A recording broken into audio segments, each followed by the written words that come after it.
Move along. This is the message we're getting right now from Saturn trining Mars. Move along. Move along. Fine. Move along. Are you feeling overwhelmed by too much information, by too many choices, and trying to figure out where should you put your energy? What should I do? How should I focus my mind? Where should I focus my action? You are not alone. Things have been nebulous, confusing, and a little bit strange lately. Mars is going retrograde in Gemini. We've been talking about that. Mars is squaring up to Neptune. And it's like Mars is in this fog-filled city of frenetic confusion. And Mercury is not doing much to help. Mercury is the ruler of that frenetic cityscape. Mercury represents our rational mind, ideas, details, information.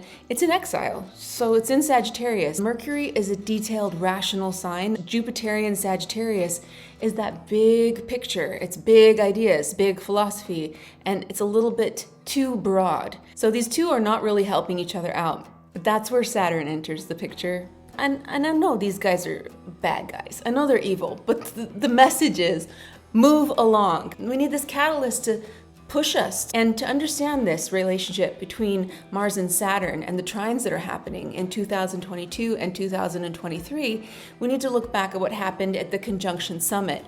And that flavors the whole cycle. So you can check out my video on the bad guys and their summit that they had. I don't believe that they're bad guys whatsoever. Mars and Saturn basically are representatives of things that humans don't normally like to endure or experience. In the end, they usually lead to great growth, blah, blah, blah. But in the meantime, the experiences really can be horrible and suck. Overall, the message of their conjunction from 2022 is that it's a part 2 of the conjunction in 2020. Both of those conjunctions happened in Aquarius. It's different because in 2022, Venus was in the mix. That brings a different signification into their meetup. So Venus was there too.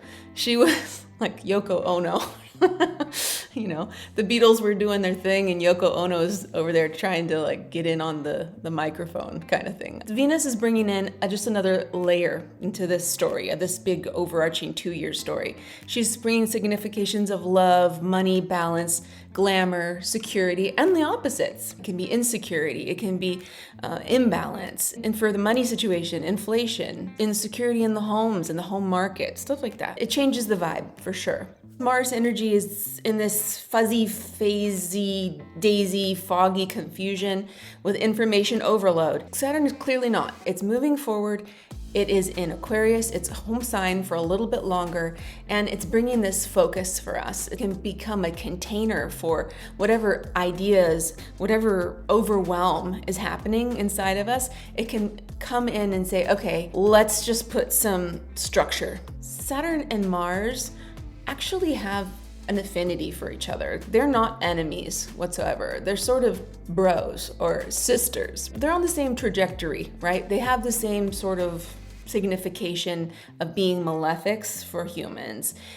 But at the same time, Mars is exalted in Saturn's sign of Capricorn. So when Mars comes together with Saturn in a very cohesive, supportive way, like in a trine, it's pretty much the best version of a practical Mars that can get stuff done. It's like Saturn is bringing Mars a coffee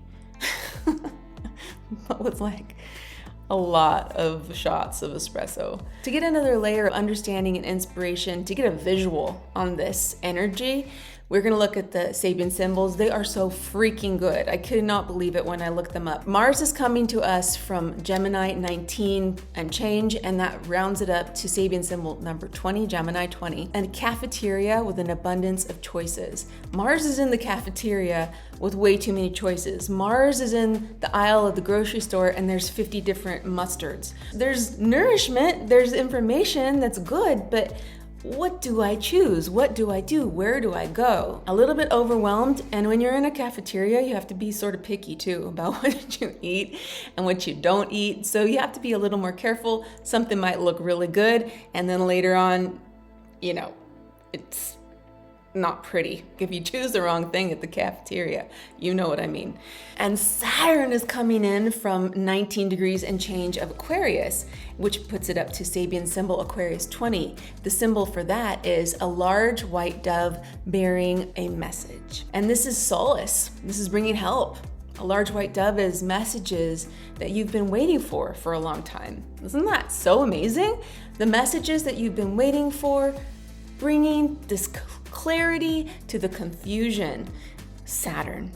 The two planets trined also earlier in 2022, not too long ago, September 28th, 2022.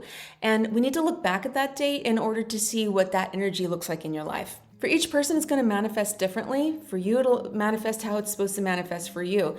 And it's due to your individual natal chart, it's due to perfection planets, it's due to transits to your natal chart, it's due to zodiacal releasing, and on and on and on. An easy way to understand it is just look back at that September time, end of September, and see how it may or may not have affected you. In general, this is a time when everybody can get a little more disciplined, can get a little bit more practical planning in the direction and the driving action in our lives. What ideas do we need to contain so they can go forward and do something for the world? What courage do you need to get? What kind of move along do you need to do? What is the way you can use the Mars trine Saturn energy the best right now? Some of us need to actively and deliberately end something. Something you should be saying no to. If this applies to you, you already know what it is. You just need to get up this courage to stop it and go forward. And that's what Saturn can do for you right now. Another thing that can be used for this time is to make a very concrete list. Get all your ideas down in one place. Write everything down, even the things you think are out of reach or are ridiculous or beyond reality. If you at least get them down, Saturn will help you decide if it's a yes or a no. Saturn's very good at saying no, but if you don't at least put the ideas out into the world, they're definitely a no. So give your plans, your to-do list, your project, give it some respect, give it some attention, give it some reality that Saturn can go, okay, all right, let's work with that. Or no, this isn't gonna work out, move along. Let's go to the next idea, because Mars is still in this, nebulous place where ideas can come, and it can come, we rethink things or we go back over things, right? Don't be afraid of the action. That can be a fear of Saturn and Mars connections. Bounding up your dreams in restriction due to confusion. I'm too confused. I don't know what to do. I'm not going to do anything. Okay, you might not know where even to start. Start with a list. Start with a brain dump. Just write everything down. The trine energy is super supportive. It's a benefic gift, and it's an optimistic help from Saturn, like a laser beam, straight like a reached out arm of a brother, of a sister, of a mother, of a father. It's a loving hand saying, hey, I got you. I have got you. Here is what I can bring to you. Here's something you need. You need some discipline right now? Here it is. You need some tough love right now? Here it is. You need me to help you with your list? Okay, let's do it. You need me to tell you to move along? Move the frick along. Okay? Move along. It's enough. Getting excited over here in my hat. We have 2 more trines coming up in 2023 in this cycle, and they are on March 30th of 2023 and October 13th of 2023. They will be different trines. They're the closing trines of the cycle, and these are the opening trines of the cycle. And that's what's going to lead us up to the next conjunction of Mars and Saturn in April 10th of 2024, which will be in Pisces, and that will be very interesting. We are in for a ride, and this is a really good time to think about the things you want to do, build up some courage, build up yourself. I like you just the way you are, and I hope you have a wonderful week, and I'll talk to you next time. Move along.